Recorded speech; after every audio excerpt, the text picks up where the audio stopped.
ഇത് ട്രാൻസ്ഫറുകളുടെ കാലമാണ്. കുറേയധികം റൂമേഴ്സും കൺഫേംഡ് ആയിട്ടുള്ള അപ്ഡേറ്റ്സും ഒക്കെ വരും.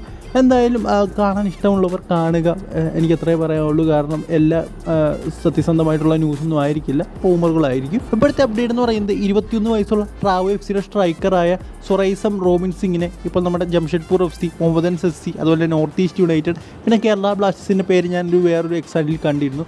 സോ ഇത്രയും ക്ലബ്ബുകൾ നോട്ടമിടുന്നുണ്ടെന്നാണ് നമുക്കറിയാൻ സാധിക്കുന്നത്. അദ്ദേഹത്തിൻ്റെ ഒരു കാര്യം നോക്കുകയാണെങ്കിൽ അദ്ദേഹം കഴിഞ്ഞ സീസണിൽ ഏതാണ്ട് 4 ഗോളുകളും 3 അസിസ്റ്റുകളും ട്രാവോ എഫ് സിക്ക് വേണ്ടി നേടിയിരുന്നു. നമുക്കറിയാം വളരെ മോശം പെർഫോമൻസ് ആയിരുന്നു കഴിഞ്ഞ സീസണിൽ ട്രാവോ എഫ് സിയുടെ എന്ന് പറയുന്നത്. ആ ഒരു സീസണിലും അത്യാവശ്യം നല്ല രീതിയിൽ പെർഫോം ചെയ്തൊരു താരമാണ് സൊറൈസം റോബിൻ. പിന്നെ അതിൻ്റെ സ്റ്റാറ്റിലേക്ക് നോക്കുകയാണെങ്കിൽ അതായത് ക്ലബ്ബ് കളിച്ചിട്ടുള്ള മാച്ചുകൾ വെച്ച് നോക്കുമ്പോൾ അതിൻ്റെ പകുതി പ്ലേയിങ് ടൈം മാത്രമേ അദ്ദേഹത്തിന് കിട്ടിയിട്ടുള്ളൂ. അതൊരു 24 മത്സരങ്ങൾ ക്ലബ്ബ് കളിച്ചിട്ടുണ്ടെങ്കിൽ ഏതാണ്ട് 12 മാച്ചിൻ്റെ പ്ലേയിങ് ടൈം അദ്ദേഹത്തിന് കിട്ടിയിട്ടുള്ളതാണ് നമുക്ക് കാണാൻ സാധിക്കുന്നത്. സോ പ്ലേയിങ് ടൈമും കുറച്ച് കുറവായിട്ട് കിട്ടിയിട്ട് പോലും അത്യാവശ്യം ഗോളും അസിസ്റ്റും ഒക്കെ അദ്ദേഹം നേടിയിരുന്നു. പിന്നെ എടുത്ത് പറയേണ്ട ഒരു കാര്യം എന്ന് പറയുന്നത് എഫ് സി ഗോവയുടെ റിസർവ് ടീമിലെ ഒരു ഭാഗമായിരുന്നു. അതായത് നമുക്കറിയാവുന്ന ഒരു കാര്യമാണ്, കഴിഞ്ഞ ദിവസമാണ് കേരള ബ്ലാസ്റ്റേഴ്സിനെ എഫ് സി ഗോവയുടെ റിസർവ് ടീം പരാജയപ്പെടുത്തിയതാണ് 5-2 ഗോൾ ഡിഫറൻസ്.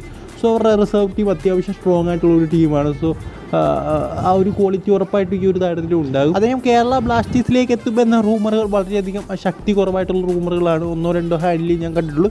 ബട്ട് ഈ ഒരു ക്ലബ്ബുകൾ north east United, Mohammedans F C, അതുപോലെ ജംഷഡ്പൂർ എഫ് സി, ഇവരാണ് അദ്ദേഹത്തെ കൂടുതലായിട്ട് നോട്ടമിട്ടിരിക്കുന്നതെന്നാണ് നമുക്ക് അറിയാൻ സാധിക്കുന്നത്. സോ അദ്ദേഹം എവിടേക്ക് പോകുമെന്ന് നമുക്ക് കണ്ടു തന്നെ അറിയണം.